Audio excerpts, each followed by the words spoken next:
예, 샬롬, 사랑하는 여러분 반갑습니다. 5월 10일 수요일 아침에 주님의 이름으로 인사를 드립니다. 자, 이 아침에 하나님께서 우리에게 주시는 한 구절 묵상할 말씀은 사도행전 20장 24절 말씀인데요.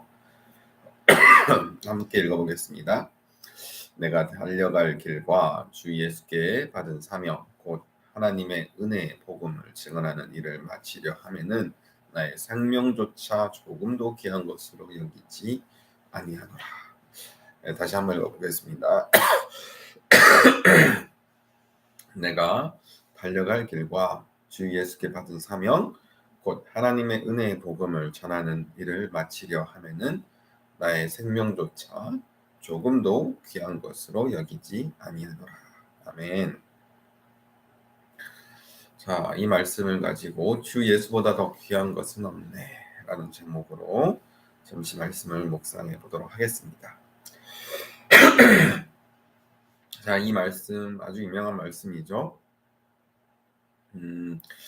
사도 바울이 이제 3년 반 동안 정말 열심히 헌신적으로 목회했던 이제 에베소 교회 장로들 과 마지막으로 이제 작별 인사를 하면서 떠날 때 남기는 이제 고별 설교의 일부입니다.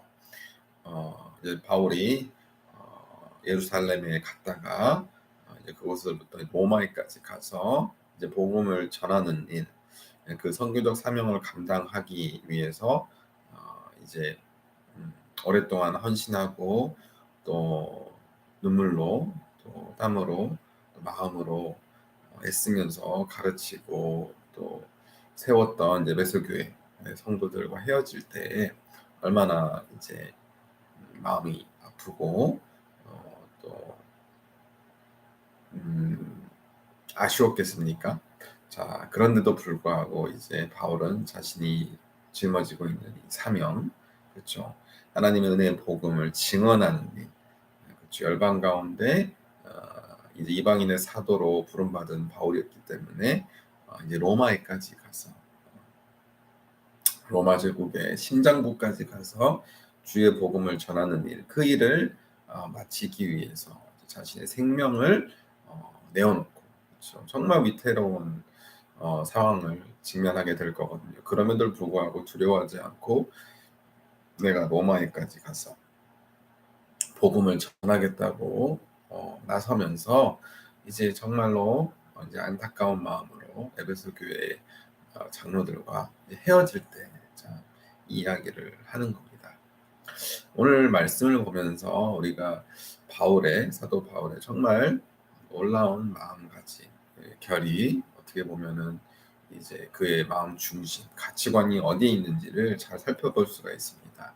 사람이 어떤 일을 할 때 우리가 보통 겉으로 드러나는 그런 행동, 양식, 기저 안에는 그 보이지 않는 어떤 동기가 있습니다.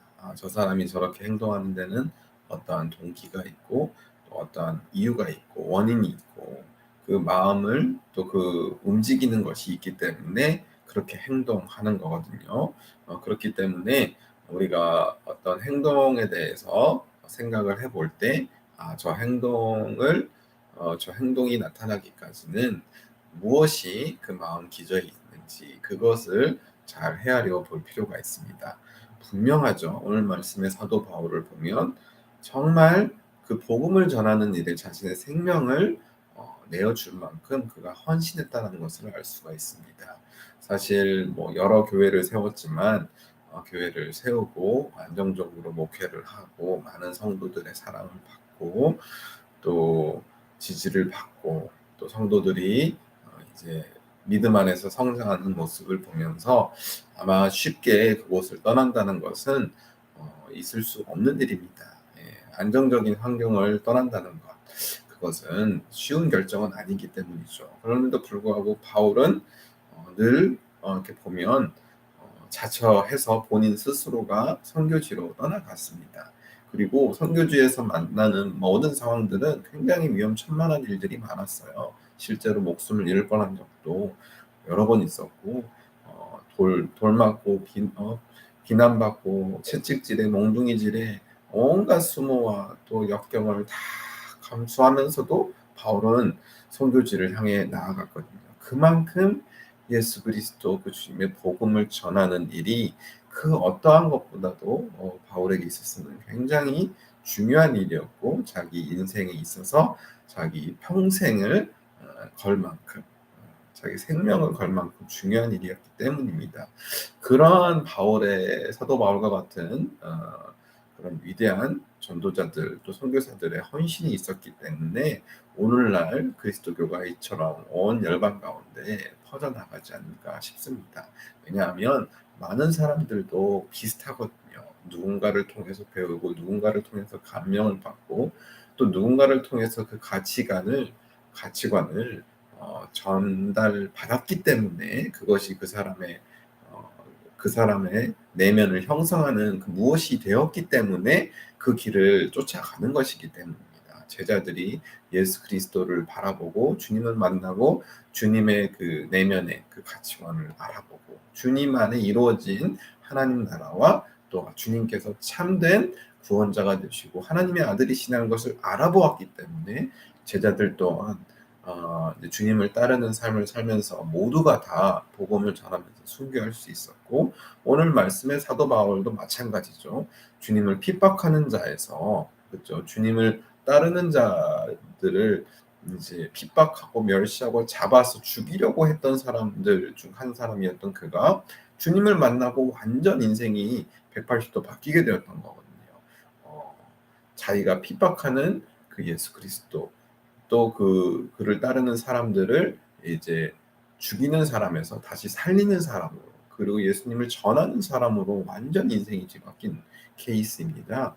그만큼 세상 그 무엇보다도 예수님을 소중하게 여기게 되었고 예수님만이 진정한 진리이시고 또 우리 모두의 구원자가 되신다는 것을 바울만큼 처절하게 깨닫고 그것을 자기 마음에 새기고 자기 삶의 모토로 새기고 자기 인생을 걸 만큼 처절하게 싸웠던 사람은 아마 없을 것입니다.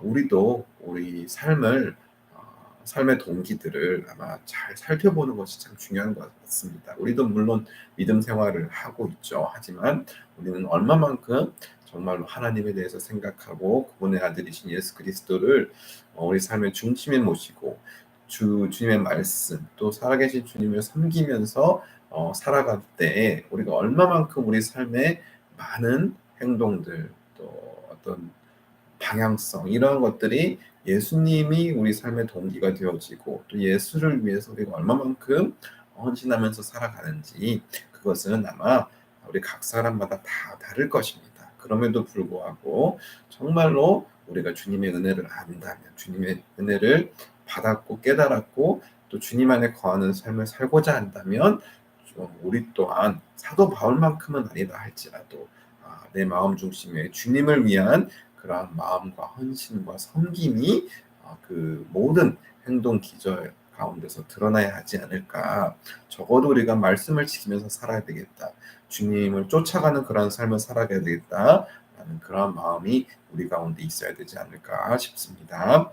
오늘 너무나도 귀한 말씀이죠. 하지만 우리가 이러한 말씀을 본받기에는 많은 연약하고 부족한 부분들이 많이 있을 것입니다. 하지만 그럼에도 불구하고 우리가 이러한 방향으로 나아갈 때 주님께서 우리를 더욱더 사랑해 주시고 은혜를 베풀어 주시고 축복해 주시고 또 하나님 나라에 이르기까지 모든 삶의 여정 가운데 함께 동행해 주실 것입니다. 자, 그러면 한 구절 묵상 나눔은 여기까지 하도록 하겠습니다. 네, 감사합니다.